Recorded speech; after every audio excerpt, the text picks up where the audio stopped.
বর্তমান সময়ের জনপ্রিয় রোমান্টিক জুটি ফারহান আহমেদ জুবান ও তানজিম সায়রা তটনি দিন দিন বাংলা নাটকের জনপ্রিয়তা বেড়েই চলেছে। সেই ধারাবাহিকতায় আবারও নতুন নাটক নিয়ে হাজির হয়েছেন জনপ্রিয় এই জুটি। নাটকটির নাম মন ফড়িং।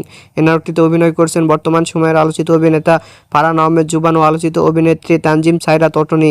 এই নাটকটি রচনা পরিচালনা করেন ইমরাউল রাফাত। নাটকটি খুব শীঘ্রই ঈদে সিএমবির ইউটিউব চ্যানেলে প্রকাশিত হবে। আপনারা দেখতে চাইলে অবশ্যই সিএমবির ইউটিউব চ্যানেলে চোখ রাখুন এবং নিয়মিত নতুন নতুন নাটকের আপডেট পেতে হলে অবশ্যই চ্যানেলটিকে সাবস্ক্রাইব করে রাখুন। পরবর্তী ভিডিওর জন্য অপেক্ষা করুন।